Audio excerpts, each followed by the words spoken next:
Welcome जी, आप देख रहे हैं चैंपियंस ट्रॉफी हंगामा। दिस इज योर होस्ट इस्मा असलम। और पाकिस्तान जो है आईसीसी इवेंट होस्ट करने जा रहा है आफ्टर लॉन्ग 29 इयर्स। और आज इवेंट का ओपनर जो है खेला जाएगा Pakistan versus New Zealand, newly build national stadium Karachi में। We all are very excited. Studio में हमें ज्वाइन किया है पाकिस्तान के legend batsman, former skipper and chief selector Inzamamul Haq ने। उनसे हमने अब बात करनी है पाकिस्तान वर्सेस न्यूजीलैंड।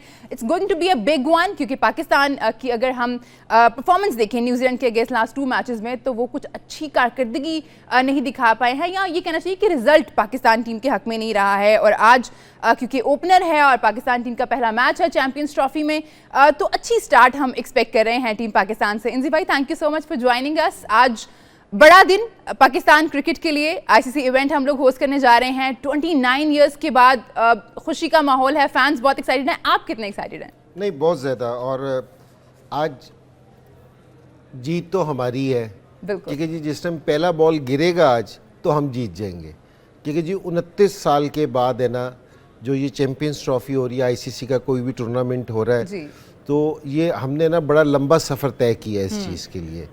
हमने क्या कहना चाहिए कि जी बहुत मुश्किलें सही हैं, बहुत मुश्किलात से गुजरे, ठीक है ना। कि जी हमारे जो लोग हैं पूरे पाकिस्तान के भी, पीसीबी ने भी और खिलाड़ियों ने भी, तो आज एक तो पहली चीज़ तो ये कि ये हमारे लिए बहुत खुशी का दिन है कि जी बहुत अच्छा हो रहा है पाकिस्तान क्रिकेट के लिए। और आप इससे देखेंगे कि आगे जाके क्रिकेट पाकिस्तान की बहुत बेहतर होगी इससे। बहुत नए लड़कों को ना, हमारे बच्चों को तो बहुत इसका फ़ायदा होगा, सारों को बहुत फ़ायदा होगा। और दूसरी चीज़ ये कि जो मैच है, तो ये कि ठीक है पाकिस्तान है ना 2 मैच नहीं जीत सका, न्यूजीलैंड बहुत अच्छा खेली और न्यूजीलैंड को है ना लोग रेट नहीं कर रहे, लेकिन अगर न्यूजीलैंड की टीम देखा जाए ना ऑन पेपर बहुत बैलेंस टीम है। और स्पेशली वनडे की है ना, बहुत क्रिकेट बड़ी ज़बरदस्त खेलते हैं। अगर आप इनके सारे लोगों का स्ट्राइक रेट देखें ना, तो स्ट्राइक रेट भी बड़ा ज़बरदस्त है, हर चीज़ में बड़ा ज़बरदस्त खेलते हैं और पूरी प्लानिंग के साथ खेलते हैं। और पाकिस्तान के साथ है ना बड़े अरसे से खेल रहे हैं, क्योंकि जी अगर रिसेंट 2-1 साल में देखे जाए तो 3-4 सीरीजें हो गई हैं। बहुत ज़्यादा क्रिकेट हमने न्यूजीलैंड के खेली है। तो ये पूरे प्लान के साथ आते हैं कि जी हमने बाबर को किस तरह बॉलिंग करनी है, रिजवान को किस तरह करनी है, कि स्पेशली ये इन्होंने अपना प्लान कर रखा था कि हम इतने स्पिनर्स के साथ नहीं खेले, जितने स्पिनर्स के साथ आके इन्होंने हमें पकड़ा पाकिस्तान में। ये पहली दफ़ा मैं देख रहा हूँ कि जी इस तरह की सूरत हाल हो रही है, कोई सब कॉन्टिनेंट से बाहर की टीम आके उसने हमें स्पिनर पे हमें पकड़ लिया। आपकी स्ट्रेंथ पे आपको पकड़ा है, आपकी स्ट्रेंथ पे हमें पकड़ा है। तो मैच आज अच्छा होगा। लेकिन दूसरी तरफ अगर पाकिस्तान की टीम देखी जाए ना, तो पाकिस्तान की टीम जिस तरह पाकिस्तान ने साउथ अफ्रीका के खिलाफ 342 चेज किया था, तो एबिलिटी तो है पाकिस्तान टीम में, इसमें तो कोई शक वाली बात नहीं है। सिर्फ ये है कि जी थोड़ी टाइम है ना, मेरे ख्याल में पाकिस्तान वाले ना, हम लोग ना रिलैक्स कर जाते हैं, क्योंकि जी जीत से पहले सोच लेते हैं कि जी हम जीत गए, लेकिन वो आखिरी बॉल तक जो फाइट है ना, वो जरूरी है। इंजी भाई, फर्स्ट थिंग फर्स्ट हम डिस्कस कर लेते हैं, टॉस कितना इंपॉर्टेंट है आज के मैच के लिए। जाहिर है आप अपने एक्सपीरियंस से बता सकते हैं, नेशनल स्टेडियम कराची में ड्यू का फैक्टर होता है, या जो हवा चल रही होती है वो हेल्प करती है टॉस में, कौन सी टीम टॉस जीते, क्या करना चाहिए। व्हाट डू यू थिंक, अगर पाकिस्तान टीम टॉस जीतती है तो क्या करना चाहिए उनको? अच्छा, रिसेंटली सुन रहे हैं कि ड्यू फैक्टर बहुत ज़्यादा होगा, वरना यूजली कराची में क्योंकि रात के टाइम हवा चलती है तो ड्यू फैक्टर नहीं होता। और स्पेशली अगर पुराने टाइम के भी अगर आप स्पेल्स देखे जाए ना, तो जो टेस्ट मैचेस के आफ्टर टी स्पेल होते थे वो बड़े ख़तरनाक होते थे, क्योंकि जिस समंदर की तरफ से हवाएं चलती थी, बॉल स्विंग होता था बहुत ज़्यादा। तो मेरे तो ख्याल में ये है कि जी लाहौर में अगर ये वाली बात करें ना टॉस, तो मेरे ख्याल में बहुत ज़्यादा अहमियत बनती है, ज़्यादा बनती है। वहाँ मुझे ऐसा नहीं लगता कि जी कोई बहुत ज़्यादा फ़र्क पड़ेगा। कराची की विकेट पे अगर आप IPL के मैचेस देखें या पुराने मैचेस भी देखें, तो या जिस टाइम भी देखें तो कोई फ़र्क नहीं पड़ता था कि जी लंबे लंबे स्कोर होते हैं। टॉस को इतना सर पे नहीं चढ़ाना चाहिए। असल में टॉस एक तो है ना कप्तान के हाथ में ना किसी के हाथ में। टॉस को सिर्फ जिस तरह रिजवान ने कल कहा था ना कि जी मैं सिर्फ कप्तान हूँ, टॉस करने जाता हूँ, बाकी हम सारे, तो इसको खेल शुरू करने का तरीका समझा जाए। तो ये ना होगा कि जी जहन में हम इतना बिठा लें इस टॉस को, इवन कि अगर हम लाहौर में भी खेल रहे हैं कि इतना बिठा लेंगे कि जी अगर टॉस जीत गए तो जीतेंगे, नहीं तो नहीं। तो ये आप तैयारी कर लें, आप जाहिर बात है कि आप कंडीशंस के हिसाब से अपनी तैयारी करते हैं कि आप टॉस हार भी सकते हैं, कप्तान के हाथ में तो नहीं है ना। तो मेरा नहीं ख्याल कि जी टॉस बहुत ज़्यादा होगा। और मैं हाई स्कोरिंग गेम देखता हूँ कराची में कि जिस टाइम भी होगा, क्योंकि जी हाई स्कोरिंग गेम होती है, यहाँ फ्लैट ट्रैक है, आउटफील्ड बहुत तेज़ है एज़ यूजुअल कराची की जिस तरह की होती है। और अगर अभी भी मैचेस देखे जाए तो न्यूजीलैंड ने भी 300 चेस किया था, फिर पाकिस्तान ने 300 चेस किया था, तो दोनों में कोई ऐसा फर्क नजर नहीं आ रहा था कि कोई हम भी बात कर ही रहे हैं चेस करने की, हाई स्कोरिंग मैचेस आजकल खैर लोगों का रुझान भी ऐसा ही है। जैसे हम देखते हैं कि जो छोटे फॉर्मेट्स हैं क्रिकेट के वो बहुत ज़्यादा इंटरेस्टिंग होते जा रहे हैं, लोग उनको ज़्यादा देखते हैं। टाइम भी जाहिर है आजकल ज़िंदगी इतनी फास्ट पेस हो गई है कि टाइम कम होता है, लेकिन ओडीआई का जो अभी हम देख रहे हैं कि चैंपियंस ट्रॉफी ओडीआई फॉर्मेट में हो रही है, एक तो लंबा टाइम होता है, आपका अटेंशन स्पैन लोगों का कम हो गया है, तो इसमें कितना ज़रूरी है कि आप फास्ट पेस क्रिकेट खेलें, ज़्यादा रन्स हो ताकि आप लोगों को इंगेज कर सकें। अभी हमने देखा भी है, जैसे हम बात कर रहे हैं कि ज़्यादा रन्स हो रहे हैं। नहीं देखो, आईसीसी की है ना ये वाली कोशिश है कि जिस तरह ये 4 फील्डर उन्होंने अंदर किए हैं, क्योंकि जी बाहर 4 फील्डर से ज़्यादा नहीं लेके जा सकते, पहले 5 होते थे जी। वो इसीलिए क्योंकि जी रन ज़्यादा हो, ठीक है ना। पहले की जो सी पिचेस होती थी उनकी कंडीशन डिफरेंट होती थी, क्योंकि जी थोड़ा सा बॉलर्स के लिए भी होता था। आजकल कोई भी नहीं देखने आ रहा कि जी बॉलर्स के स्पेल देखने आ रहे हैं कि जी उन्होंने 150 पे टीम को आउट कर दिया, देखने आ रहे हैं, सब छक्के चौके देखने आ रहे हैं, क्योंकि जी 350 बनाए। हमें बहुत मज़ा आया साउथ अफ्रीका पाकिस्तान का मैच देखने, उन्होंने हमें फेंटा लगाया नीचे से, फिर हमने उनको पेंटा लगाया 350 के, हमें बड़ा मजा आया। वहीं साउथ अफ्रीका को अगर 150 पे आउट कर देते, हम 150 कर लेते, कोई मजा नहीं था। तो आईसीसी भी इसी तरह ना, पिचेस भी उसी तरह बना रहा है, ये रूल्स भी इसी तरह के हैं। और फिर अब जिस तरह 2 बॉलें हो जाती हैं उससे भी फर्क पड़ता है कि जी हार्ड रहती है सारे टाइम, तो हाई स्कोरिंग गेम का चांस है, तो ये ठीक है इस चीज़ में। इंजी भाई, हमने देखा है अभी हमारी बॉलिंग की अगर हम बात करें, जाहिर है हम बात करते हैं कि हमारी जो पेस फैक्ट्री है वो बहुत अच्छा करी है, लेकिन वही बात है कि रन्स बहुत कंसीड हो रहे हैं। अगर हम अपने लड़कों की बात करें, शाहीन शाह अफरीदी की स्पेशली, तो जो सीरीज़ हुई है उसमें हमने देखा है कि उनको काफ़ी मार पड़ी है।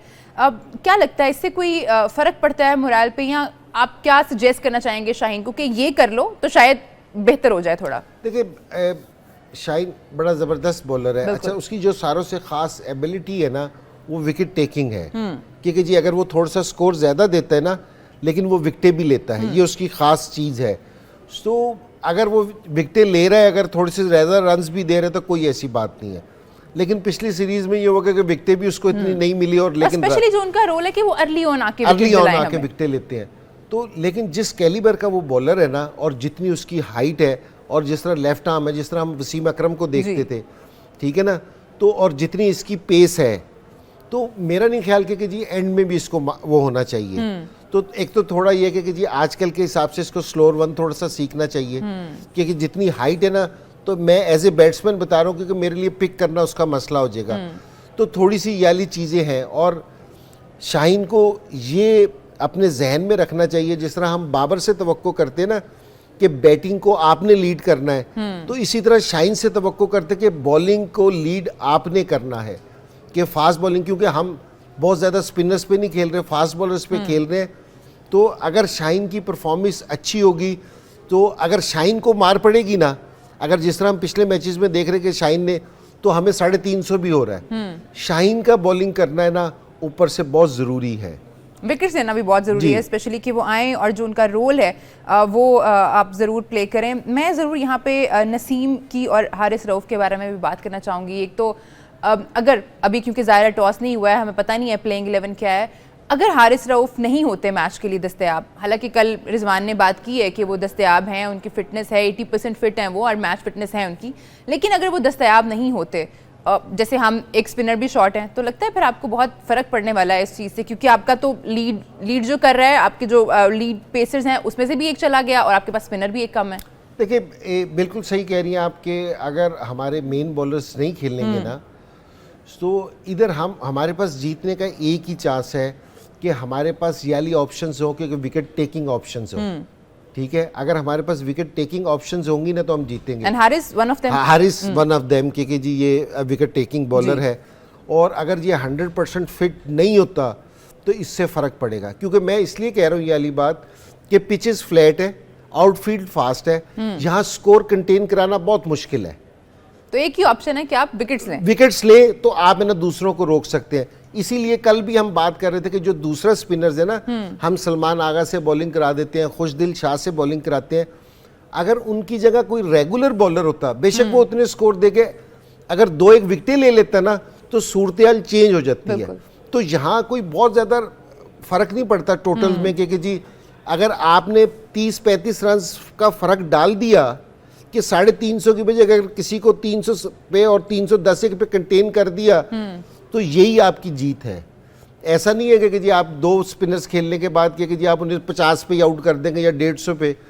तो यही फ़र्क 30 से आप जितने भी मैचेस देख लें, सिर्फ है ना फ़र्क पड़ता है 20 रन का, 30 रन का, वो कंटेन हम कर सकते थे। तो हमारे मेन बॉलर्स का खेलना है ना बहुत ज़रूरी है, जिनके पास विकेट टेकिंग ऑप्शंस हो। तो मेरे ख्याल में रिजवान भी यही सोच रहा होगा कि जी मुझे ऐसे बॉलर्स खिलाने हैं कि जी वो कल भी जो बैठ के बात कर रहा था ना कि जी हारिस रऊफ ठीक है, 80% है, उसके भी जहन में यही होगा, टीम की मैनेजमेंट के जहन में भी यही होगा कि हमें सिंपल वाले बॉलर्स खिलाने हैं जो विकेट टेकिंग हो। हाँ, आपका रिसोर्स जो है ज़ाहिर है वो अगर कम हो जाए, जो कि पहले ही हमें लग रहा है कि स्पिन डिपार्टमेंट में हम लोग जो है वो हम थोड़े वीक हैं, तो हम अपने खुशदिल शाह की, इंजी भाई बात की मैं ज़रूर चाहूँगी कि हम इसको बात को आगे बढ़ाना चाहेंगे, लेकिन मुझे कहा जा रहा है कि एक ब्रेक ले लेते हैं। तो ब्रेक के बाद वापस आ रहे हैं, आप लोग कहीं मत जाइए, देखते रहिए चैंपियंस ट्रॉफी हंगामा।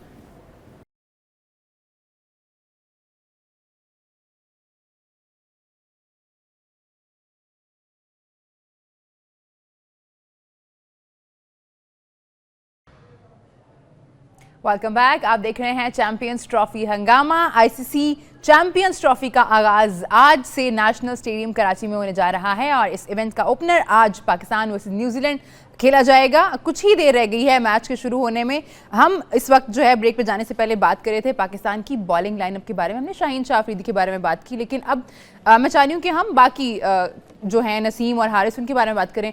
एक चीज़ इन तीनों में इंजी भाई हमने देखा है कि सिमिलर है, और वो है कि जब ये तीनों इंजर्ड हुए उससे पहले और इंजरी के बाद जब वापस आए हैं फिट होके, तो हमने देखा है कि तीनों की पेस जो है वो कम हुई है। तो मैं जानना ये चाह रही हूँ कि क्या कोई खौफ बैठ जाता है दिल में, डर बैठ जाता है? जाहिर है आप अपनी बॉडी को लेके थोड़ा ज़्यादा ऐसा हो जाते हैं कि आप ज़्यादा फील करना शुरू कर जाते हैं कि अगर मैं ज़्यादा एफर्ट करूँगा तो शायद दोबारा से इंजरी ना हो जाए। ये वजह हो सकती है आपको लगता है? नहीं, बिल्कुल ये वाली वजह हो सकती है कि आप है ना, असल में क्रिकेट ये लोग इतनी खेल रहे हैं कि जी जो एक तो प्रॉपर जो रेस्ट होता है ना, वो मिलता ही नहीं है, वो मिलता नहीं है। और दूसरी चीज़ ये है कि जी अगर आप जिस तरह हारिस रऊफ था, ये 150 प्लस की बॉलिंग करता था।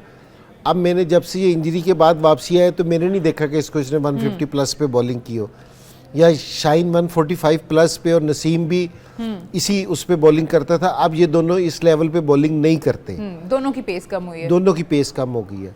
एक तो ये कि जी अब ये हमारे सारे मेन प्लेयर्स हैं, तो एक तो बोर्ड को ना इनके साथ बैठ के ज़रूर अपने जो सी हमारी टीम की मैनेजमेंट है, ज़रूर कि आकिब भी फास्ट बॉलर है और उसको आइडिया ज़रूर होगा, इनके साथ बैठ के ना थोड़ा सा हमें ये डिसाइड करना पड़ेगा कि इनको कौन सी क्रिकेट खेलनी चाहिए, कौन सी नहीं खेलनी चाहिए, और कितनी क्रिकेट खेलनी चाहिए और कहाँ खेलनी चाहिए। ये अगर डिसाइड नहीं करेंगे ना, तो मैं आपको बता रहा हूँ ये एक एक इंजरी और हुई ना तो आपको बहुत मुश्किल हो जाएगी, इन बॉलर्स को बहुत मुश्किल हो जाएगी। अगर आप नसीम शाह को देखें, जिस टाइम नसीम शाह आया था ना, एक तो स्पीड उसकी अपनी जगह पे है, लेकिन जो उसका बॉल दोनों जगह घूमता था ना, स्विंग होता था, कि जी मैं टीवी पे बैठ के जिस टाइम देख रहा होता था, मैं आइडिया लगाता था कि मेरे लिए खेलना मुश्किल है। अब मैं देखता हूँ तो मैंने कहा कि यार मैं मैनेज कर सकता हूँ। तो आपका ना वो जो आपकी जो अंदर से जो एक ख़ास चीज़ होती है ना, वो ख़त्म हो जाती है। नसीम शाह शुरू में जिस टाइम आया था कैसे ठकाठक विकेटें लेता था, तो अब इसको पाकिस्तान में 2 से 3 साल हो गए हैं, तो इसकी तो ये याली एबिलिटी और ज़्यादा होनी चाहिए थी, अब कम हो गई है। शाहीन की पहले से थोड़ी सी कम हुई है, हारिस रऊफ की कम हुई है। तो इसका मतलब है कि कोई चीज़ ऐसी हो रही है जिसको ठीक करने की ज़रूरत है, ठीक है ना। तो मेरे ख्याल में, और मुझे ऐसा लगता है जिस तरह ये लोग बहुत ज़्यादा क्रिकेट खेल रहे हैं, ठीक है जी। अच्छा इंजी भाई, ये हम देखते हैं मैनेजमेंट चेंज होती है तो ये चीज़ें भी चेंज होती हैं। जैसे आपके टाइम पे भी हुआ था कि प्लेयर्स जो हैं वो 2 लीग्स खेल सकते हैं, या अगर PSL खेल रहे हैं तो एक साथ और खेल सकते हैं, लेकिन फिर हम देखते हैं कि जैसे ही टाइम गुजरता है तो वो चीज़ें कहीं पीछे चली जाती हैं, छूट जाती हैं। नहीं, ये असल में ना मेरे होने से या कुछ नहीं होने से, ये बोर्ड जो रूल बनाता है ना, बोर्ड तो वही है ना, क्योंकि जी एक आधा बंदा चाहिए, रूल्स तो वही है, तो बोर्ड तो वही है, क्योंकि जी बोर्ड ने बैठ के सारी चीज़ करते हैं। तो और दूसरी चीज़ ये है कि आपको इंटरनेशनल क्रिकेट का भी देखना पड़ेगा। मैं आपको बिल्कुल सही बता रहा हूँ, क्योंकि जी लीग किसी भी प्लेयर के लिए ना छोड़ना थोड़ा सा ज़रा मुश्किल होता है, कि वहाँ आपको चेक बहुत अच्छा मिलता है, क्योंकि जी पेमेंट बहुत अच्छी होती है, क्योंकि जी सारे लोग एक तो PSL खेलते हैं, उसके अलावा दूसरी लीग भी खेलते हैं। लेकिन मैं ये कह रहा हूँ कि आपको मैनेज करना पड़ेगा अपने प्लेयर्स के साथ, जिस तरह इंडियंस हैं, क्योंकि जी वो कोई और लीग नहीं खेलते, अपनी लीग वाले उसको इतने पैसे देते हैं, तो यहाँ कहीं हमें अपने प्लेयर्स को कंपलसेट करना पड़ेगा। लेकिन अगर हमने ये बचाना है, और मैं आपको सिर्फ ये बॉलिंग का नहीं कह रहा, हमारे कुछ बैटिंग में भी ऐसे प्लेयर हैं कि जो ये सारे फॉर्मेट खेल के ना उनकी बैटिंग में भी फ़र्क पड़ गया है, बॉलिंग के साथ बैटिंग में भी फ़र्क पड़ा है। लेकिन मैं ये देख रहा हूँ कि ये तीनों बड़े ज़बरदस्त फास्ट बॉलर्स हैं, मुझे तो तीनों बहुत पसंद हैं। तो अगर इनको एक एक इंजरी और हो गई या ये इसी रफ्तार से बॉलिंग करते रहे, तो आप इनको ज़्यादा अरसा फिर क्रिकेट खेलते हुए नहीं देखेंगे, या इस लेवल पे नहीं देखेंगे क्रिकेट खेलता हुआ, इनको फ़र्क पड़ जाएगा। एक और भी चीज़ है इंजी भाई, जैसे आपने बात की ना कि इंटरनेशनल क्रिकेट का भी हमें देखना पड़ेगा कि हम कितनी सीरीज़ खेल रहे हैं, कब खेल रहे हैं, किसके साथ खेल रहे हैं। तो क्रिकेट क्योंकि बहुत ज़्यादा हो गई है, आपको नहीं लगता हमारी स्ट्रेंथ भी शायद उस तरह से नहीं है? बाकी टीम्स हम देखते हैं कि अगर एक प्लेयर इंजर हुआ है तो उसके पीछे 2-3 लोग बैठे होंगे जगह लेने के लिए, लेकिन हमारे यहाँ ऐसा नहीं होता। एक प्लेयर इंजर होता है तो सारी चीज़ें हिल जाती हैं। जैसे हम कल भी बात कर रहे थे कि एक चेंज करते हैं तो वो एक चेंज नहीं है, वो 3-4 चेंजेस हो जाते हैं टीम में। नहीं, ये बिल्कुल आप सही कह रही हैं, ये वाली बात बिल्कुल सही है कि हमारी बेंच स्ट्रेंथ है ना इतनी मजबूत नहीं है कि जितनी होनी चाहिए थी। कि बिल फर्ज के कि जी अगर अल्लाह ना करे कि कुछ हो, इब्रार को कुछ हो जाए, तो हमारे पास नजर ही नहीं है। हाँ। बेंच स्ट्रेंथ पे हमारा कोई लड़का नहीं बैठा, सो हमें किसी लड़के को फिर कॉल करना पड़ेगा, वो ना साथ प्रैक्टिस कर रहा होगा ना कुछ करना होगा, मुश्किल हो जाएगा। और दूसरी चीज़ भी यही, अगर आप नोट करें कि अगर हमारा बाबर आजम अनफिट हो जाए तो हमें मुसीबत पड़ जाती है कि जी वो न्यूजीलैंड में केन विलियमसन अगर इंजर्ड हो जाए ना, कितना अरसा रहा है, उन्होंने कोई शोर नहीं मचाया, फर्क भी नहीं पड़ता है, फर्क भी नहीं पड़ता। ऑस्ट्रेलिया का कोई प्लेयर इंजर्ड हो जाए उनको फर्क नहीं पड़ता। तो हमें इस चीज़ पे सोचना चाहिए, हमें इस चीज़ पे बैठना पड़ेगा, हमें तैयार करने पड़ेंगे। और जो मैं क्रिकेट ज़्यादा की बात कर रहा हूँ ना, वो इसी चीज़ की बात कर रहा हूँ कि हमारे सारे फॉर्मेट के प्लेयर है ना वो एक ही होते जा रहे हैं। तो हमें थोड़ा सा इसका फ़र्क करना पड़ेगा, और ये बोर्ड की भी रिस्पॉन्सिबिलिटी है, लेकिन ये वाली रिस्पॉन्सिबिलिटी लड़कों की भी है। लड़कों को भी इस चीज़ को देखना पड़ेगा, उनको भी पिक एंड चूज करना पड़ेगा कि हमें कौन सी सीरीज खेलनी चाहिए, किस तरह कौन सी लीग खेलनी है, कौन सी नहीं खेलनी। इब्रार के बारे में मैं ज़रूर बात करना चाहूँगी। एक ही स्पेशलिस्ट स्पिनर हैं हमारे पास इस टूर्नामेंट के लिए, उन पे कितना प्रेशर होगा? जाहिर है सारी की सारी जो रिस्पॉन्सिबिलिटी है स्पिन डिपार्टमेंट की वो उन पे है। ठीक है, हम सलमान अली आगा की बात करें, हम खुशदिल शाह की बात करें, लेकिन वो उस तरह से स्पेशलिस्ट तो नहीं है, वो तो ऑलराउंडर हैं। देखिए, इब्रार की जो बॉलिंग है वो इस समय हम बैकबोन है हमारी, ठीक है ना। आप किसी भी टीम को, जिस तरह शाइन ने या हमारे नसीम ने या हारिस ने ऊपर से 1 से 2 आउट करके दे दिए, तो फिर हमला ये होता है कि बेशक ये 60 रन दे दे, लेकिन ये कि अगर इसने 2 से 3 विकेटें ले ली तो हमारा काम हो गया। जिस टाइम आपके 20 के जो उनसे बॉलर्स है, वो जिस टाइम आपको विकेट लेके नहीं देंगे, ये उन सब बैटिंग का पार्ट भी बड़ा ज़रूरी होता है और बॉलिंग का पार्ट भी बहुत ज़रूरी होता है। ठीक है ना। सो अगर ये आपको आउट करके नहीं देंगे तो आपको मुश्किल हो जाएगा। अगर लास्ट मैच जो न्यूजीलैंड से हमें ना 250 जो डिफेंड कर रहे थे, हमें बीच में विकेटें नहीं मिली, उनकी पार्टनरशिप लग गई तो वो वहाँ पहुँच गए। अगर वहाँ कहीं रेगुलर बॉलर होते, कोई हमें विकेट मिलती, तो हम है ना गेम के अंदर आ सकते थे। तो विकेट टेकिंग, ये इब्रार की बॉलिंग, इसका रिदम में होना, इसका अच्छा परफॉर्म करना बहुत ज़रूरी है टीम के लिए। कि मैं अभी इसका देख रहा था कि इसका ये घुगली भी करता है, सारी चीज़ें करता है, लेकिन अगर ये थोड़ा सा स्पिन करना शुरू करे ना, अगर आप न्यूजीलैंड के बॉलर्स देखें तो वो थोड़ा सा ज़रा फ्लाइट से बॉलिंग कर रहे थे, कि थोड़ा सा एयर में बॉलिंग कर रहे थे कि हमारा बॉल स्पिन हो। देखो, डिसीव आप स्पिन से करते हो, तो स्पिन करने के लिए थोड़ा सा एयर में, थोड़ा सा इसको ब्रेवली बॉलिंग करनी पड़ेगी। मार से डरना नहीं चाहिए, थोड़ा सा इसको ब्रेव होकर बॉलिंग करनी चाहिए। ये इब्रार विकेटें लेगा ना तो हमारी सिचुएशन बिल्कुल डिफरेंट होगी। ठीक है जी, एक छोटा सा ब्रेक ले रहे हैं हम, आप लोग कहीं मत जाइए, देखते रहिए चैंपियंस ट्रॉफी हंगामा।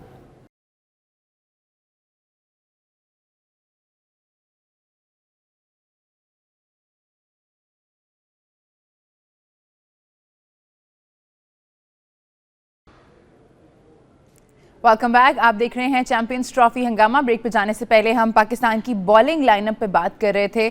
हमने स्पिन डिपार्टमेंट की बात की, हमने अपने पेसर्स के बारे में बात की। अब मैं चाहूँगी कि हम अपनी बैटिंग लाइनअप को भी थोड़ा सा ज़रूर डिस्कस कर लें।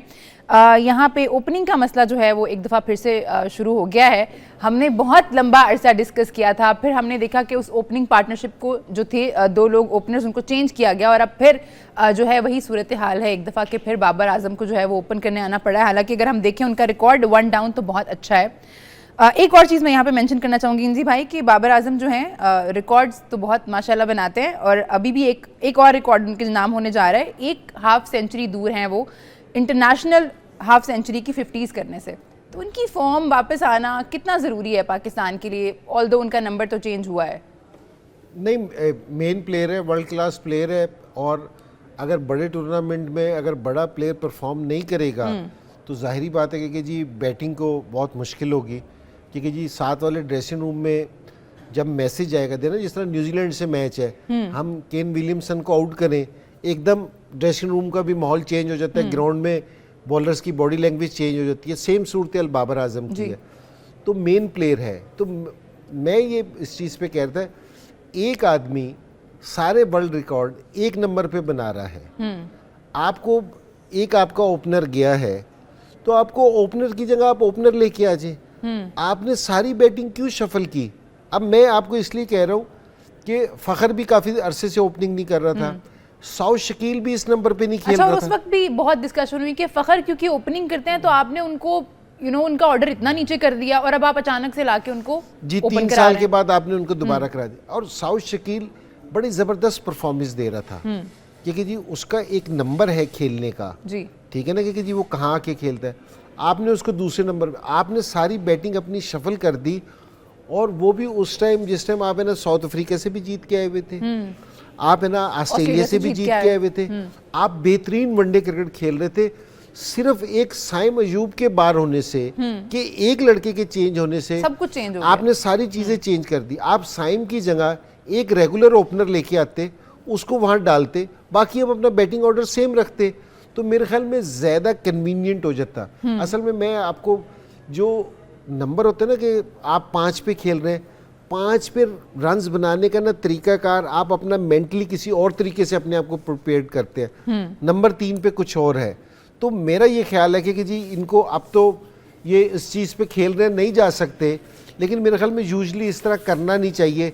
हर एक प्लेयर को मुश्किल होती है, अभी तक तो हमें प्लेयर मुश्किल में ही दिख रहे हैं इस नंबर पे, लेकिन इंशाल्लाह होपफुली कि जी अपने आप को मैनेज करेंगे, हमारी अपनी कंडीशंस है तो इंशाल्लाह।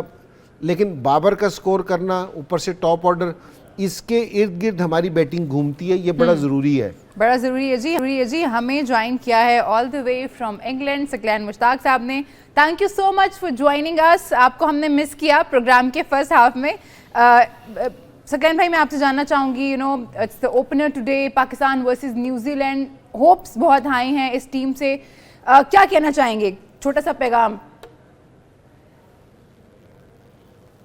जी, वाकई सबकी बहुत उम्मीदें हैं और आई एम श्योर कि ये जो 2-4 दिन इनको मिले हैं इनको रिफ्लेक्ट करने के लिए कि भी कौन सी चीज़ें रह गई थी, लर्निंग्स क्या है, माइंडसेट क्या चलना चाहिए, ऑपोजिशन कैसे खेलता है, हमने किस अंदाज से खेलनी है, हमारी स्ट्रेंथ क्या है, उनकी वीकनेसेस क्या है। आई एम श्योर कि 3-4 दिनों में इन्होंने ये बात की होगी, इनके ऊपर काम किया होगा और जो लर्निंग्स मिली है उनको साथ में अटैच करके एग्जीक्यूट करना होगा।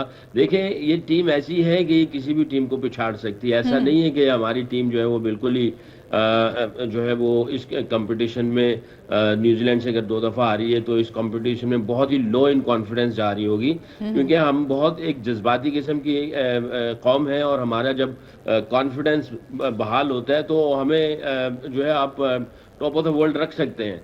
तो मेरा ख्याल है कि इन्होंने 3-4 दिनों में बहुत सारे काम किए होंगे। मैं सुन रहा था अभी इंजी भाई की बातों को, होता ऐसा ही है कि जिस जगह से जो पोजीशन खाली होती है आप उसी पोजीशन को फिट इन करते हैं। भाई अगर अगर आपकी गाड़ी के स्टेयरिंग खराब है तो आप स्टेयरिंग लगाएंगे ना, टायर तो नहीं लगा सकते। तो इवन किसी भी चीज में जो भी जगह मिस हो रही होती है, आप उसी टूल को, उसी चीज को लगाते हैं, and it's easy way of के चीजों को रिप्लेस किया जाए, और जो जिस जगह की चीज है उसी जगह पे लग जाती है। सकलेन भाई, ये तो मसला बहुत देर से है, बहुत देर से है। हम लोग मतलब मुझे याद नहीं आ रहा अभी एग्जैक्टली हम कितने साल के बाद साथ में काम कर रहे हैं, बट जब हम लास्ट टाइम काम कर रहे थे साथ में तब भी हम ये चीज़ें डिस्कस करते थे। आप भी इस सारे सिस्टम का हिस्सा रहते हैं। व्हाट डू यू थिंक कि ऐसा क्या होता है कि ये सारी चीज़ें चेंज नहीं हो पाती और हम इतने सालों के बाद भी वही चीज़ पे बात कर रहे हैं कि जो चीज़ हम चेंज कर रहे हैं, जैसे जो नंबर पे प्लेयर चेंज कर रहा है उसी नंबर का प्लेयर आना चाहिए। देखिए, चेंज के अंदर बहुत सारी चेंज होती है, एक चेंज नहीं होती है। जब आप एक चेंज करते हैं तो बहुत सारी चीजें चेंज होती हैं। कंसिस्टेंसी के अंदर भी चेंज होती है, आपको कंसिस्टेंसी के अंदर भी चेंज मिल रही होती है। तो आपने कंसिस्टेंट डिसीजंस लेने हैं जो कि कट फॉर रोल्स वाले होते हैं। कट फॉर रोल्स वाले जब आप डिसीजंस लेंगे उसमें भी चेंज होता है। देखिए, अगर आप कोई भी नए खिलाड़ी को अंदर लेके आएंगे, वो अपने अंदाज से चीजों को देखता है, ऑब्जर्व करता है, उसका एग्जीक्यूशन डिफरेंट होता है। उसने अंदर आके पहले एडजस्ट करना है, वो कितना एडजस्ट करेगा और किस तरीके से जो है वो अपना फुल पोटेंशियल बाहर लेके आएगा। तो वो अगर आप नंबर 1 की रिप्लेस नंबर 1 पे भी लेके आ रहे हैं तो तब भी उसके अंदर चेंज है। तो अगर आप नंबर 1 की जगह पे नंबर 3 को लेके आएंगे तो वो चेंज के अंदर मैसिव चेंज है। You understand what I am saying? तो आप कंसिस्टेंट डिसीजंस लेंगे, कट फॉर रोल लेंगे, उसके अंदर भी चेंज है। क्योंकि आप एक चीज को चेंज करोगे, उसके अंदर अगर कट फॉर रोल नहीं तो उसके अंदर मैसिव चेंज होती है। तो आप छोटी छोटी चेंज कर सकते हैं, बड़ी चेंज नहीं कर सकते। बहरहाल हम प्लेयर्स की बात कर रहे हैं तो थोड़ा सा और पीछे चले जाएं। जैसे मैंने कल भी कहा था कि हमारा जो स्पोर्ट्स स्टाफ का है वो भी चेंज हुआ, हमारी सिलेक्शन कमेटी चेंज हुई, हमारी फिर इस तरह सिलेक्शन कमेटी चेंज हुई तो हमारा कैप्टन भी चेंज हुआ। कैप्टन चेंज हुआ तो फिर ये चारों की अपनी एक मेंटालिटी होती है, इन चारों को आपस में मर्ज होना होता है, अलाइन होना होता है कि भाई सिलेक्शन क्या, सिलेक्टर क्या कह रहे हैं, हेड कोच क्या कह रहा है, फिर उसके साथ कैप्टन क्या चाह रहा है, फिर टीम के अंदर क्या चेंज आती है। तो ये 5-6 चीजें जब चेंज होती हैं तो फिर इसी तरह चीजें चेंज रहती हैं। तो इसीलिए जैसे आपने कहा कि बड़े अरसे से ये चीजें इसी तरह चल रहे हैं और हम लोग डिस्कस कर रहे हैं, तो ये सारी चीजें अलाइंड होती हैं। जब ये सारी चीजें भाई हमें एक छोटी सी ब्रेक लेनी है, हेडलाइंस पे जाना है। आप लोग कहीं मत जाइए, देखते रहिए चैंपियंस ट्रॉफी हंगामा। हम एक छोटे से ब्रेक के बाद और हेडलाइंस के बाद वापस आ रहे हैं।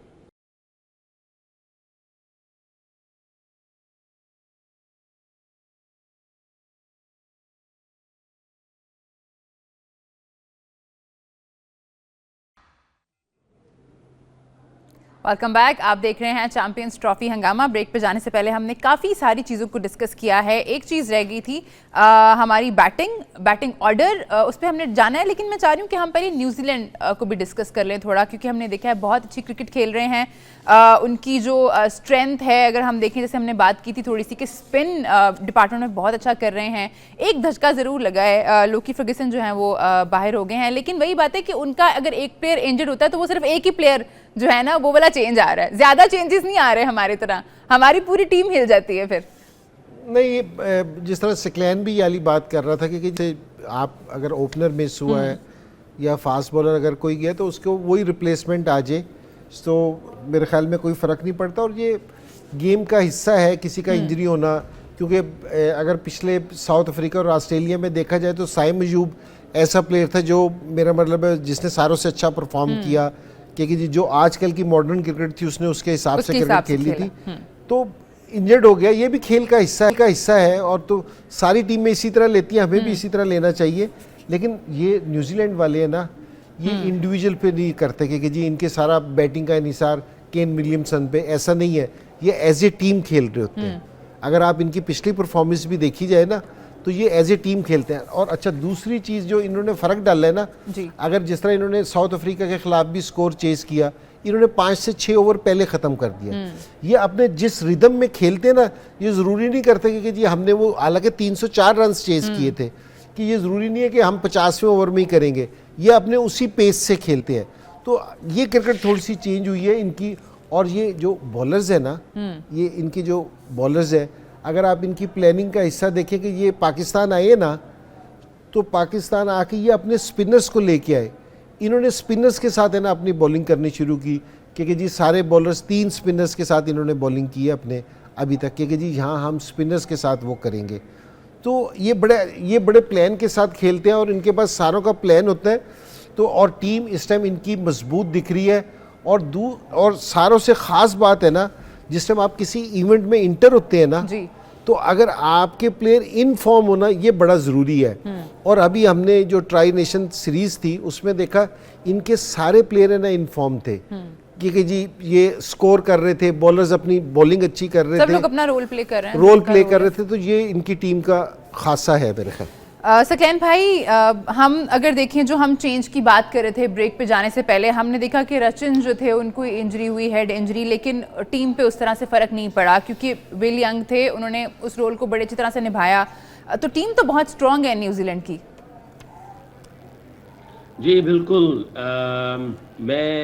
ये जो अभी इनकी इंडिया सीरीज़ हुई उससे पहले मैंने इनसे बाज़रत की, उससे पहले तकरीबन 1 साल मैं इनके साथ रहा हूँ जी। और मैंने इनके साथ 2 टूर किए, पाकिस्तान की 2 सीरीज़ की इनके साथ। तो मुझे इनकी इनसाइड जो इनकी स्ट्रेंथ है वो मुझे पता है। और ये जो एक होता है ना कि विनिंग एंड लूजिंग को सामने रखना, वो विनिंग लूजिंग को सामने नहीं रखते हैं। इनकी जो फिलॉसफी है वो ये है, जैसे इंसी भाई ने कहा कि ये टीम बन के खेलेंगे और हर किसी ने टीम का रोल प्ले करना है और अपने अपने रोल के अंदर उन्होंने जो उनके चैलेंजेस आते हैं उस चैलेंजेस पे लर्निंग क्या होती है, उस लर्निंग को प्रैक्टिस करके अपनी स्किल्स का हिस्सा बना के उसको एग्जीक्यूशन में कैसे लेके जाना है और फिर उस एग्जीक्यूशन को किस जगह पे जाके उन्होंने ट्राइड एंड टेस्टेड करना है और फिर उन्होंने जब सही एग्जीक्यूशन आपको कंपटीशन में आके करना है तो फिर उसको वो उस कंपटीशन में जब वो एक्सप्लोर करते हैं तो फिर कहते हैं जी कि हमने अपना काम कर लिया। उसके बाद जो रिजल्ट आता है उसको एम्ब्रेस करते हैं कि भाई हाँ ठीक है, जो प्रोसेस है वो उसमें जीरो टॉलरेंस रखते हैं। जो चैलेंजेस हैं वो चैलेंजेस में क्या लर्निंग हुई और लर्निंग के ऊपर उन्होंने क्या काम किया, काम करने के बाद उसको उन्होंने कहाँ पे एग्जीक्यूट किया, कि एग्जीक्यूट करने के बाद उन्होंने अपनी स्किल्स का हिस्सा बना लिया, उसके बाद उन्होंने मैच के अंदर जाके उसको एग्जीक्यूट करना है कन्विक्शन के साथ। उसके बाद जो रिजल्ट आता है उसको एम्ब्रेस करते हैं, उसमें से फिर चैलेंजेस और लर्निंग को साथ में रखते हैं और हर बंदा अपने अपने रोल में जो है वो इन सारे प्रोसेसेस को कॉन्सेंट्रेट कर रहा होता है और वो हमेशा यही कहते हैं प्रोसेस के ऊपर कॉन्सेंट्रेट करनी है और उसके ऊपर बिलीव करना है, रिजल्ट खुद ही आ जाएगा। अब आप ये देखिए इंसिबा ने जो बात की कि यहाँ पे ये आए हैं और ये 3 स्पिनर्स के साथ आए, ये पहले भी 3 स्पिनर्स के साथ आए थे, उससे पहले भी इनको ये पता है कि वेदर जो है विंटर से निकल के समर की तरफ जा रहा है तो टेम्परेचर आहिस्ता आहिस्ता नीचे आएगा। ये नहीं कि टेम्परेचर जो है वो माइनस नीचे जा रहा होगा, अब ये टेम्परेचर बढ़ रहा है तो इसीलिए वो जैसे जैसे आगे जाएंगे टेम्परेचर नीचे आएगा, वो स्पिनर्स को पहले ही लेके आ गए। और अभी भी देखें कि जब पिछली दफा आए सोडी था, ब्रेसवेल था, Santner somehow the other injured था, वो नहीं आया और ग्लेन फिलिप आया था। रविंद्रा उसको भी बॉलिंग करवा दी और एक और ऑफ स्पिनर लेके आया, तो 6 स्पिनर्स इनके साथ ऑलरेडी इस स्क्वाड का हिस्सा थे पहले भी जो पिछली T20 हुई। एक और ऑफ स्पिनर का नाम मेरे ज़हन से निकल रहा है क्योंकि मैंने इन सब के साथ काम भी किया था। तो इनको पता है कंडीशंस का, इनको पता है वेदर का कि कैसे ये आगे गेम पैन आउट होगी और यहाँ से जितने भी चैलेंजेस थे, लर्निंग्स थी, उनके ऊपर उन्होंने काम करके गए। अभी पीछे जो सीरीज खेल के गए हैं इंडिया के खिलाफ और 3-0 किया है, इंडिया की हिस्ट्री में कभी कोई टीम ऐसा नहीं करके गई और इनके स्पिनर्स ने डोमिनेट किया। तीनों टेस्ट मैचों में मेरा ख्याल है 60 विकेटों में से कोई 50-55 तो सारी स्पिनर्स आउट कर गए और ये इनके स्पिनर्स इस वक्त मैं ये समझता हूँ दुनिया के बेस्ट स्पिनर्स हैं और शॉर्टर वर्जन में इनको दोनों गेम खेलनी आती है। दोनों गेमों का मतलब ये है, एक होता है कि आप सिर्फ जो है वो कंटेन कर रहे हैं, रोक के रखे हुए हैं। एक करते हैं आप रोक के आउट करना, एक है आपने प्लान करके आउट करना। तो इनके जो दोनों बॉलर हैं, जैसे सेंटनर है उसको रोकना भी आता है और उसको आउट करना भी आता है, उसका दिमाग ऐसे है, इसीलिए उसको उन्होंने कैप्टन बनाया हुआ है। ब्रेसवेल जो है वो रोक के आपको आउट कर देता है और इसी तरह बाकी के 2 स्पिनर्स हैं, उनके अंदर रोकने की महारत ज्यादा है, आउट करने वाली चाल चलेतर जो है वो नहीं आते हैं। तो इनके स्पिनर्स जो है ना बड़े माने हुए स्पिनर्स इस वक्त हैं। तो पाकिस्तान की बैटिंग लाइनअप को देखना पड़ेगा कि इनका तोड़ कैसे होगा और क्या स्ट्रेंथ बना के जानी और किस तरह इनका जो है इनको टैकल करना इनके स्पिनर्स ठीक है। को। सकलैन भाई, एक सवाल जो मैंने कल इंजी भाई से तो पूछा था, आप से नहीं पूछ पाई थी, वो ये कि क्योंकि हम जाहिर है हम देख रहे हैं, हम बात भी कर रहे हैं, स्पिन अटैक जो है हमारा थोड़ा हमें लग रहा है कि उसमें वीकनेस है, वो उतना स्ट्रांग नहीं है। तो एक सवाल जो दिमाग में आता है वो ये कि साजिद और नुमान को हमने देखा है कि उन्होंने बहुत अच्छा परफॉर्म किया है हमारी यहाँ की कंडीशंस पे, तो हम उनको क्यों नहीं ट्राई कर सकते थे इस फॉर्मेट में? देखें, नुमान का जो है वो तो वनडे और T20 में बहुत, मेरा नहीं ख्याल कि वो ज्यादा क्रिकेट खेला, वो पूरा रेड बॉल के ऊपर कंसंट्रेट किया हुआ था। अगेन ये सवाल जो आपका बनता है, इसमें जो है कुछ ऐसे पॉइंट्स हैं जो कि रेलेवेंट हैं, मगर आप किसी को टेस्ट वाली क्रिकेट से वनडे या T20 में लेके आते हैं ना, तो कम से कम 6-7 महीने 8 महीने आपको चाहिए होते हैं कि वो वहां से वो क्रिकेट खेल के आए और आके इस क्रिकेट को समझ ले, इसके टेम्पो को समझे, इसके टेम्परामेंट को समझे और इसके टैक्टिक्स को समझे। अगर उसके अंदर किसी आपने स्किल्स को ट्वीक करना है, उस ट्वीक का भी पता चले और मेथड इनके सामने आ जाए और फिर आपके पास एविडेंस आ जाए। तो मेरा ख्याल है इस वजह से सिलेक्शन कमेटी ने इन दोनों को जो है वो कंसीडर नहीं किया कि इनके पास इनफ एविडेंस इनके पास नहीं थे। और बाकी जो स्पिनर्स जो पार्ट टाइमर जिनको ये देख रहे हैं, कैलकुलेट कर रहे हैं, शायद उनके एविडेंस ज्यादा थे, तो इसलिए उन्होंने उनको कैरी ऑन कर लिया। ठीक है इंजी भाई, हम न्यूजीलैंड की टीम पे बात कर रहे हैं, हमने बात की विल यंग और रचिन रविंद्रा पे। मैं ज़रूर जानना चाहूँगी, रचिन के बारे में अभी कंफर्म तो नहीं है कि वो आज मैच का हिस्सा होंगे या नहीं, बट खबरें यही हैं कि उन्होंने प्रैक्टिस की है, शायद वो हिस्सा हो सकते हैं। क्या कहना चाहेंगे? बहुत टैलेंटेड प्लेयर, और अगर इनका स्ट्राइक रेट देखें हम लास्ट 29 मैचेस में, दैट इज़ 109। जी, ये बिल्कुल मॉडर्न तरीके से क्रिकेट खेलता है। और हमने देखा कि अभी ट्राई नेशन में भी जिस टाइम इसको इंजरी हुई थी, तो न्यूजीलैंड की टीम में कोई फ़र्क नहीं पड़ा था, उनके प्लान में कोई फ़र्क नहीं पड़ा था। तो ये बड़ी अच्छी चीज़ है, ये आपका बेंच स्ट्रेंथ की चीज़ बताती है कि जी आपकी बेंच स्ट्रेंथ कितनी है, कि अगर कोई आपका प्लेयर इंजर्ड हो जाए, हालांकि ये रेगुलर क्रिकेट खेलता है इनके लिए, तो कि अगर इंजर्ड हो जाए तो आपको फ़र्क नहीं पड़ता। तो ये बड़ी ज़रूरी चीज़ है कि आप किसी भी तरह किसी भी टाइम इंजर्ड हो सकते हैं। तो लेकिन ये जिस तरह क्रिकेट खेलता है और ये थोड़ी सी बॉलिंग भी करता है, लेकिन वो नहीं है, लेकिन जिस तरह की ये बॉलिंग करता है, तो बैटिंग करता है टॉप ऑर्डर पे आके, और जिस तरह 109 का इसका स्ट्राइक रेट है, तो मेरे ख्याल में अगर अभी तक एक मैच और इसको रेस्ट कर लेना चाहिए तो बेहतर है हमारे लिए। जी ठीक है जी, एक छोटा सा ब्रेक लेना है हमें, आप लोग कहीं मत जाइए, वापस आएंगे तो मजीद हमें न्यूजीलैंड की बैटिंग लाइनअप को डिस्कस करना है। आप लोग कहीं मत जाइए, देखते रहिए चैंपियंस ट्रॉफी हंगामा।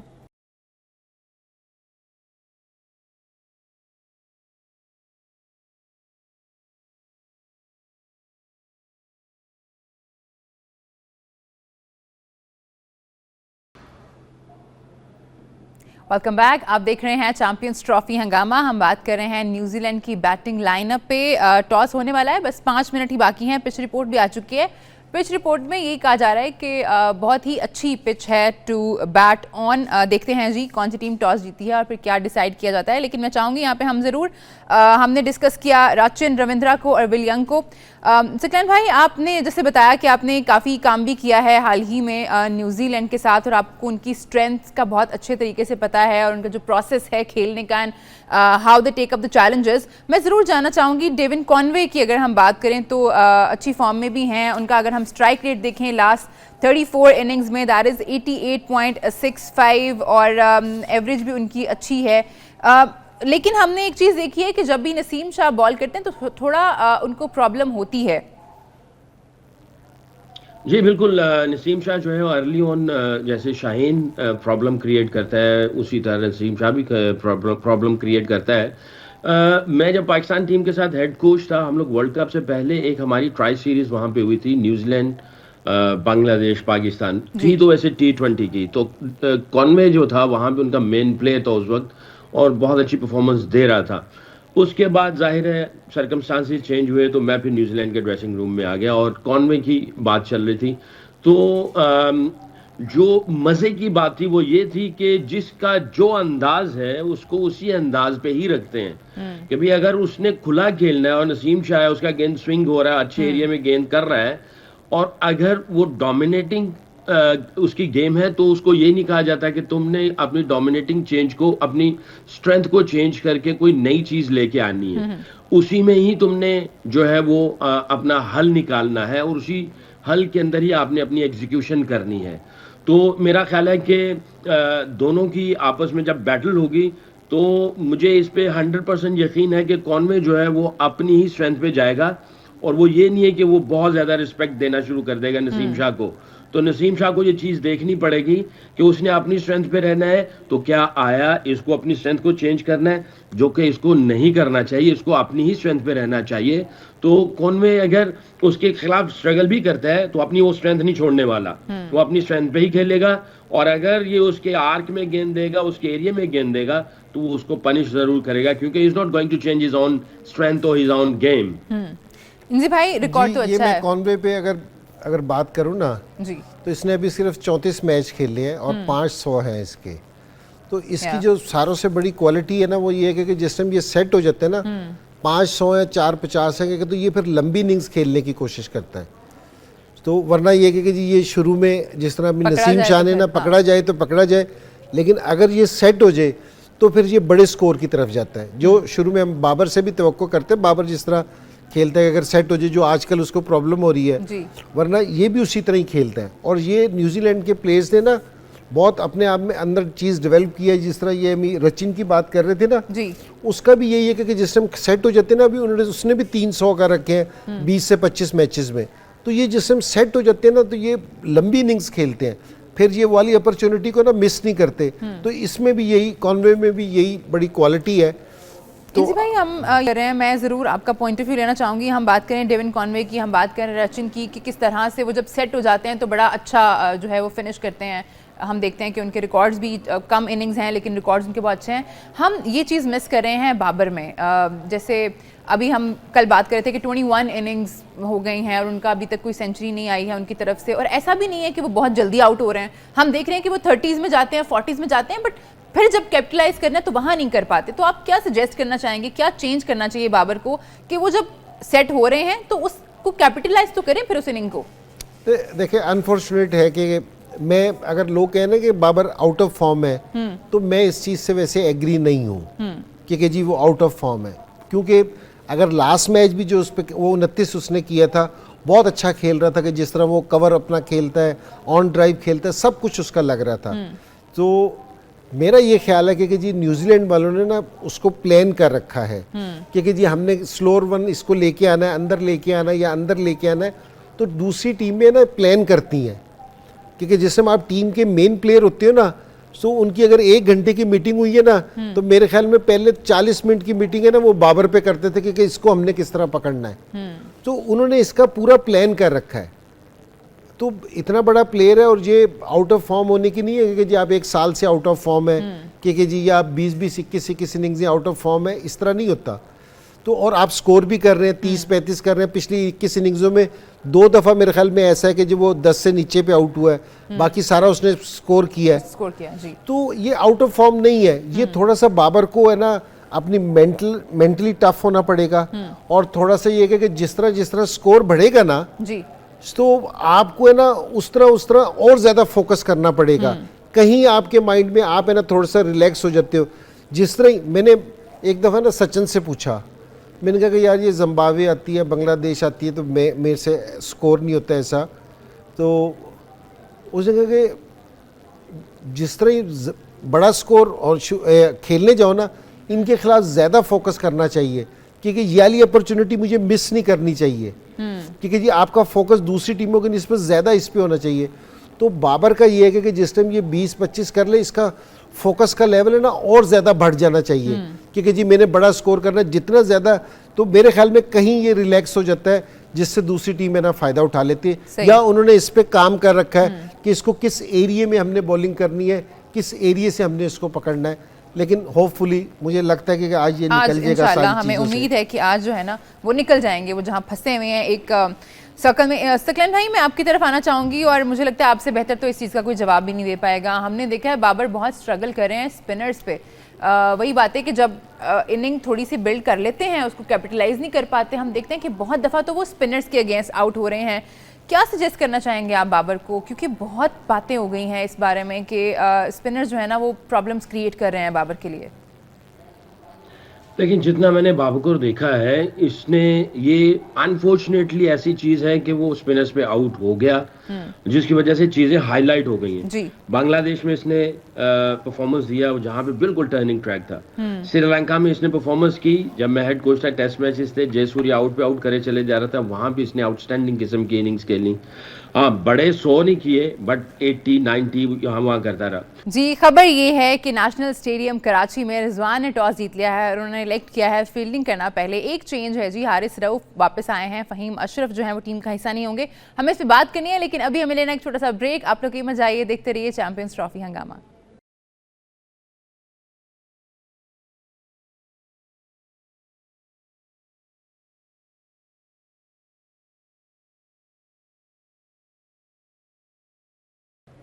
Welcome back. आप देख रहे हैं चैंपियंस ट्रॉफी हंगामा। दो लेजेंड्स हमारे साथ मौजूद हैं। टॉस जो है ओपनर का हो चुका है इस वक्त।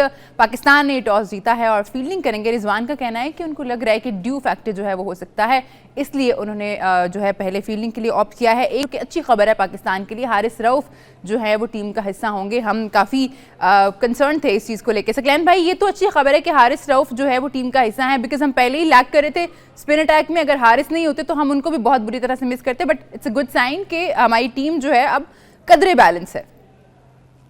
जी बिल्कुल। और रिजवान का भी उसके ऊपर बहुत बिलीफ है, और ना सिर्फ रिजवान का बल्कि बॉलिंग यूनिट के अंदर जो है शाहीन को सपोर्ट मिल जाती है, बॉलर्स को सपोर्ट मिल जाती है, क्योंकि हारिस रऊफ जो है वो उसका माइंडसेट ही विकेट टेकिंग का है, और वो आता है, वो अपने एग्रेशन के साथ अपने प्लान्स को एग्जीक्यूट करता है ऑन द डे। वो गेम को साइड पे कर भी देता है। जो रिसेंट में आपने जो वनडे सीरीज जीती, आई थिंक उसमें बहुत मैग्निफिसेंट उसकी कंट्रीब्यूशंस थी, और आप जो जीत के हैं उसकी परफॉर्मेंस बहुत आला थी।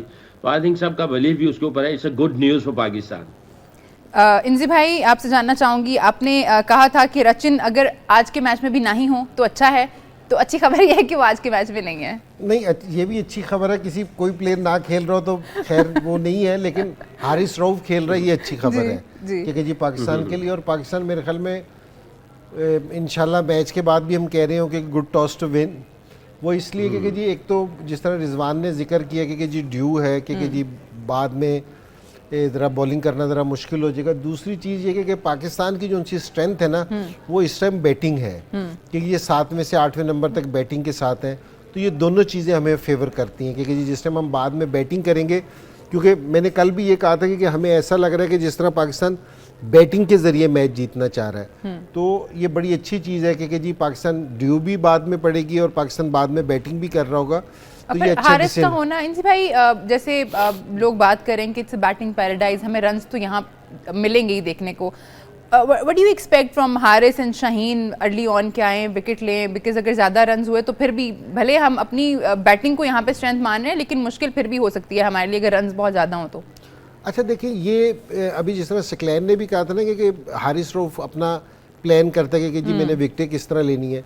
आपकी टीम में जैसे आप 5 बॉलर से खेल रहे होते हैं ना, 2 से 3 बॉलर्स आप हमेशा ऐसे रखते हैं जिनको आप है ना कोच या टीम मैनेजमेंट है ना वो अटैक ही करते हैं, वो विकेट लेने के लिए ही जाते हैं। शाहीन इफेक्टिव उस टाइम होगा जिस टाइम ये अटैक करेगा बैट्समैन पे।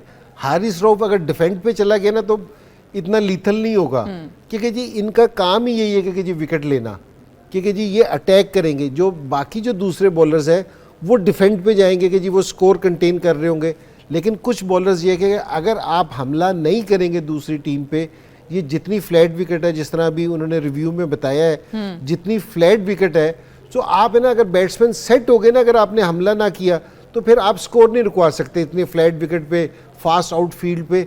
तो आपको विकेट लेने जाना ही जाना है। और बैटिंग में भी यही है कि आप डिफेंड पे नहीं जाएंगे, आप है ना रन्स करने जाएंगे, तो यहाँ बचत है आपकी दोनों चीज़ों में। अटैक करेंगे तो बचत है। ठीक है सकलैन भाई, शो का जो टाइम है प्रोग्राम का वो बिल्कुल ख़त्म होने वाला है। 1 मिनट है हमारे पास। मैं ज़रूर चाहूँगी आपसे कुछ वर्ड्स हम ले लें। क्या करना पड़ेगा पाकिस्तानी बॉलर्स को स्पेशल इस फ्लैट ट्रैक पे, ताकि अर्ली ऑन कुछ ब्रेक थ्रू मिल सके? देखें, इंजी भाई की बात बहुत पावरफुल है, और उनको अटैक के ऊपर अटैक ही करना है। जहाँ पे विकेट आ जाए, बैटिंग पैराडाइज, वहाँ पे आप बच नहीं सकते हो, आपको अटैक ही करना पड़ेगा। 2 एंड पे बॉलिंग होती है, 25 ओवर इधर, 25 ओवर इधर। ऑस्ट्रेलियन तो ये करते हैं कि जी दोनों एंड से अटैक किया जाए। आपके पास कम से कम 3 ऐसे बॉलर हैं जिनके ऊपर जिन्होंने अटैक करना है, नसीम, शाहीन और ये हारिस। आपका हारिस जी। रऊफ, ये अटैक पे आएंगे। तो आपके यानी 30 ओवर जो है ना ये अटैक वाले हैं। अबरार का रोल भी अटैकिंग ही होना चाहिए, तो 40 ओवर अटैकिंग वाले होंगे।